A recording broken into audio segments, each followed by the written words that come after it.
Bien-aimés frères et sœurs, vous connaîtrez la vérité et la vérité vous affranchira. Ça, c'est pas moi qui le dis, c'est la Bible qui le dit. Mais moi, je vous dis mieux. Vous connaîtrez la vérité historique, notamment celle de vos ancêtres kémites, et vous aurez une vision globale de ce que c'est que la vraie souveraineté politique. J'ajoute, vous reviendrez à la spiritualité africaine ancestrale et vous comprendrez les enjeux de l'indépendance économique. Et pour terminer, vous accepterez votre identité culturelle kémite et vous obtiendrez deux choses. La première, c'est la paix. La seconde, c'est le développement, à une condition. L'unité de toute l'Afrique noire, l'unité de tous les Noirs du monde entier. Otep à tous, bienvenue sur la chaîne des panafricanistes par essence, par conviction et par excellence. Celle des citoyens kémites par nécessité et obligation de combat. Nous sommes une chaîne qui n'est guidée que par nos ancêtres et rien que par les ancêtres qui appartiennent à l'égrégore du monde noir. Par conséquent, nous ne croyons en aucun Dieu venu de l'étranger.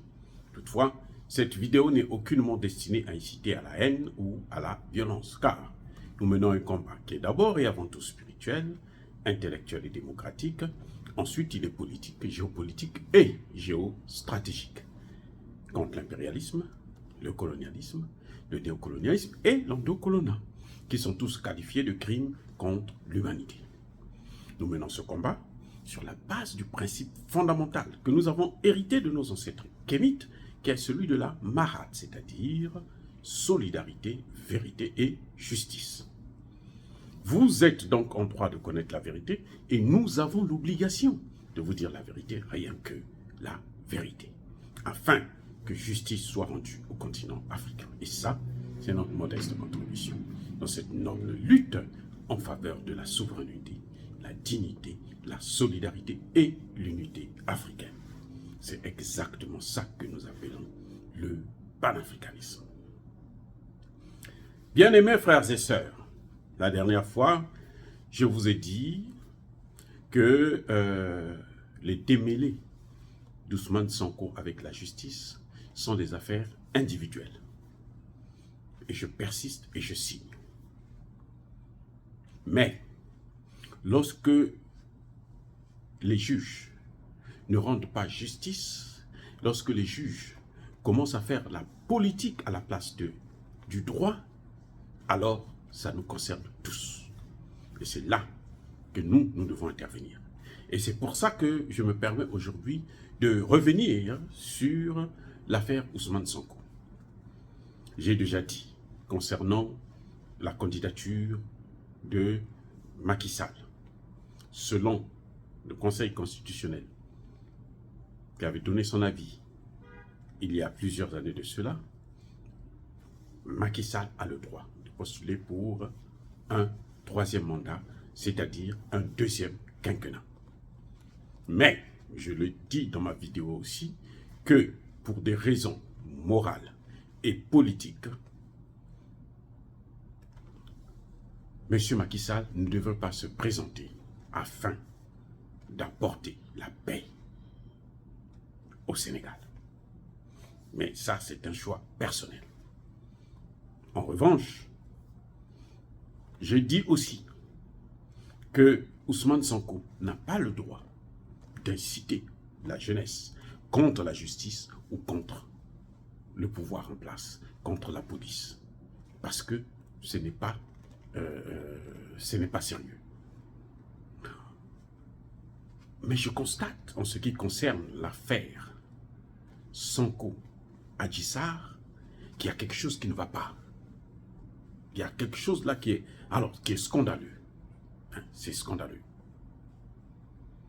Parce que, j'allais dire scandaleux, c'est scandaleux. En tout cas, cette dame accuse Ousmane Sonko de l'avoir violée 5 fois. Ça, c'est le problème. D'abord, en ce qui concerne le premier procès pour diffamation. En première instance, le juge a condamné Ousmane Sonko à 2 mois de prison avec sursis. C'était raisonnable. Mais on a constaté que la partie civile a interjecté appel et là, le juge va passer de l'appel va passer, va confirmer la condamnation, mais elle va l'aggraver. C'est-à-dire qu'il va donner une décision encore plus sévère. C'est comme si le juge dit, oh, le juge en première instance n'a rien fait. C'est moi le vrai juge. Moi, je te donne 6 mois. Et comme par hasard, les 6 mois, c'est pour permettre à ce que Ousmane Sonko puisse être empêché de postuler pour la présidence de la République. Donc, ça devient une affaire politique. Alors que la première décision, même si on l'a reconnu coupable, elle donnait à Ousmane Sonko la possibilité de se condamner, d'être candidat. Mais là, les juges disent non, non, non. Déjà, ce n'est pas Ousmane Sonko qui a fait appel, mais c'est l'autre partie. C'est incroyable. C'est rare de voir le juge d'appel affirmer et condamner plus sévèrement le coupable. C'est rare. Le plus souvent, le juge d'appel, soit il maintient la décision de première instance, parce que la première instance, c'est elle qui a mené l'investigation, hein, qui a instruit le dossier, donc elle a plus des éléments, qui a entendu les témoins et autres, elle a plus des éléments que la cour d'appel qui juge seulement sur les faits. Et vous voyez, donc elle a une vue un peu plus ou moins limitée de la situation. Donc, le plus souvent, le juge, quand il regarde les faits, il dit, bon, je casse la décision ou je confirme la décision.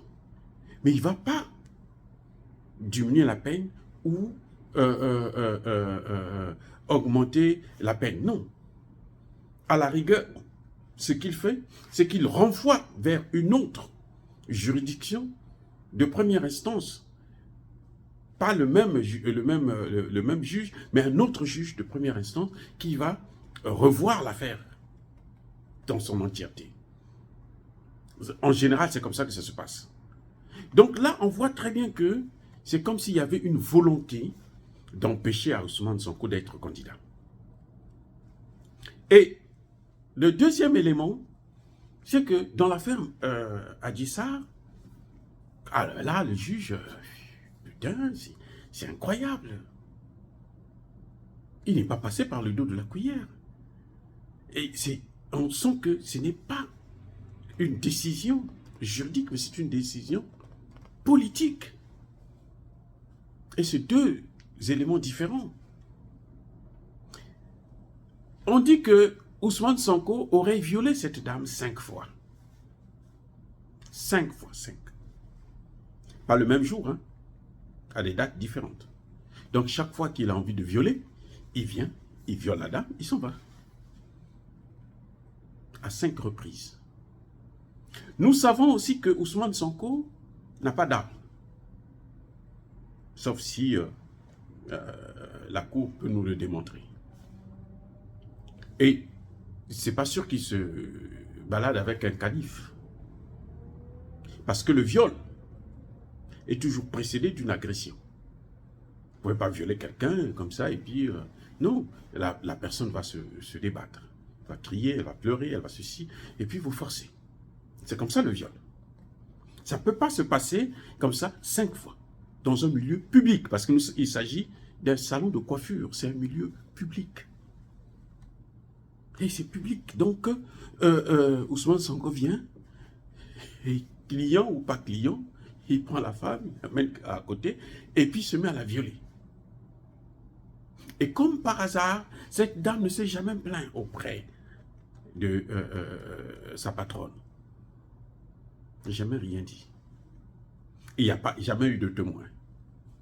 Personne ne le savait en dehors d'elle et Ousmane Sonko, si les faits sont avérés. Ça pose un problème. On a l'impression que, soit cette dame avait pris goût de sortir avec Ousmane Sonko et qu'elle était consentante, Ou bien c'est cette femme qui a fait du chantage à Ousmane Sonko en lui demandant quelque chose qu'il n'a pas voulu donner. Et puis bon, ben, ou bien ce jour-là, elle n'a pas voulu venir honorer ses engagements. Et puis bon, il s'est dit, bon, comme tu veux plus venir, alors je veux t'attaquer maintenant pour viol. Il y a un problème sérieux là qui se pose. On n'a pas besoin d'être juriste pour comprendre que ces juges, ces magistrats sont décevants. Et c'est la honte du Sénégal, parce que le Sénégal est reconnu comme étant un pays, mais alors qu'il regorge des intellectuels. N'oubliez pas que le grand savant du 20e siècle, Cheikh Anta Diop, vient du Sénégal. C'est lui qui nous a ouvert les yeux sur ce que nous sommes en réalité. Donc, le Sénégal, c'est un pays qui se fait respecter. Moi, j'ai un ami, un grand frère que je respecte beaucoup, que j'aime beaucoup. Ça fait longtemps qu'on s'est vu et parlé. Le professeur Ibrahim Fall, c'est des gens d'une connaissance. Non. La première fois que je l'ai rencontré, j'avais la chair de poule, j'étais déjà docteur, mais je suis tombé en face d'une très haute personnalité. Donc le Sénégal, c'est pas... Ces juges-là sont en train d'humilier le pays, de nous rabaisser, de rabaisser les Sénégalais. C'est la honte totale. Ils ne sont pas capables de s'élever au-dessus de la mêlée pour dire le droit, au lieu de nous apporter, de nous faire la politique.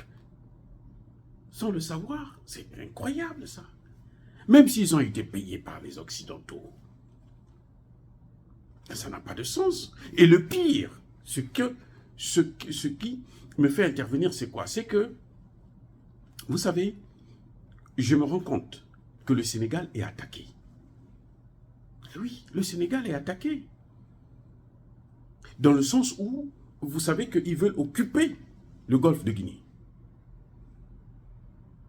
Ils veulent occuper le Sénégal. Ils ont déjà occupé la Côte d'Ivoire avec Ouattara, qui, vous l'avez vu, il a exclu Gbagbo, parce qu'il veut aussi empêcher Gbagbo d'être candidat et tout. Et puis, bon, si ça peut allumer le feu, tant pis pour lui. Et, en tout cas, il veut continuer à faire ce qu'il avait commencé à faire depuis 2010. Même avant, depuis la mort d'Houphouët-Boigny. Le problème de la Côte d'Ivoire, c'est Ouattara. Donc, ils ont presque occupé la Côte d'Ivoire. Ils veulent aussi occuper le Sénégal. C'est ça que je voudrais.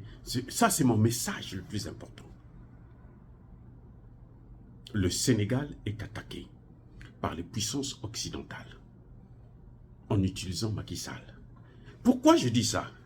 Parce que ces juges, quand ils prennent cette décision, ils savent qu'il y aura une réaction de la jeunesse. Il y aura une réaction d'une bonne partie de la population. Et ça va entraîner un conflit, une crise ouverte entre le pouvoir en place et l'opposition. Et toute crise, lorsque ça dégénère, c'est ce qui leur donne l'occasion de s'ingérer. Et quand ils s'ingèrent, ils ne viennent pas pour régler le problème. Ils viennent pour l'aggraver. Et ils viennent pour piller. Ils affaiblissent donc l'État, ils affaiblissent Macky Sall, et après, on lui demande de signer des contrats qu'ils ne peuvent pas avoir dans des conditions normales.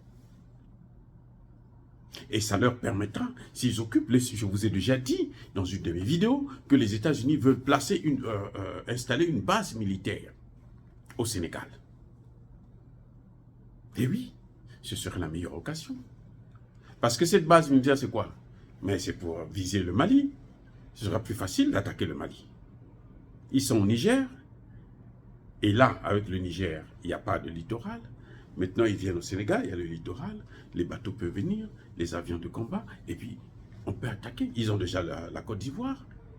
Voilà ce qui est en train de se passer. C'est pour ça que je dis, il faudrait que nous puissions faire très attention. Nous devons être tous vigilants pour ne pas que le Sénégal aussi tombe. Que les Sénégalais ne se trompent pas. Le Sénégal n'est pas une exception en Afrique. Même si Senghor a vendu le Sénégal et l'Afrique. Au fait, Boigny était avec Senghor. Hein. Ce sont les deux là qui ont détruit l'Afrique. Qui ont vendu l'Afrique aux Occidentaux.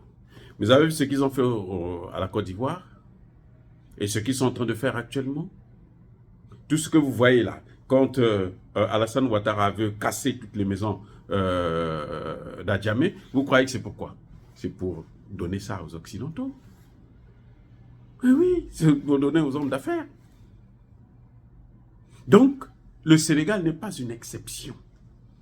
N'oubliez pas que le Sénégal n'a pas voté pour la première fois en faveur des Occidentaux dans le conflit ukrainien. Et ça, même si après Macky Sall a voté là, c'est trop tard. Il ne pardonne jamais ce genre d'erreur.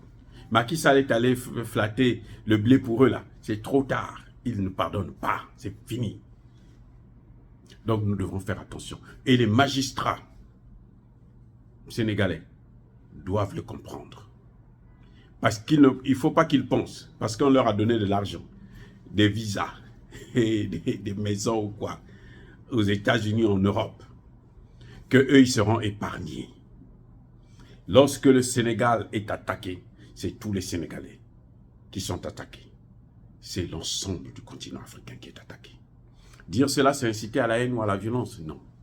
Yaba, colère, Yamalem. Encore une fois, bien-aimés frères et sœurs, soyez bénis, abondamment bénis par le Dieu des Kémites et par nos ancêtres angélisés. Mais que tous ceux qui persécutent le continent africain, tous ceux qui le pillent et le déstabilisent, qu'ils soient noirs, blancs, chinois, arabes, indiens, qui qu'ils soient maudits, punis, foudroyés, neutralisés, écrasés, effacés par ce Dieu des Kémites et par nos ancêtres angélisés.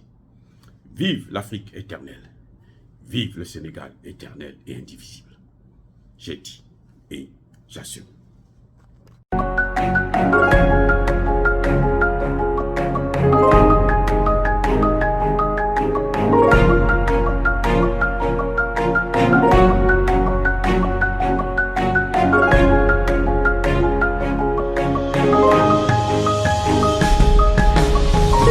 Eux, ils marchent par la foi et non par la vue. Mais moi, je vous conseille vivement de marcher par la connaissance scientifique et historique, notamment celle de nos ancêtres kémites, par les 5 sens et par l'intelligence. Abou Abia.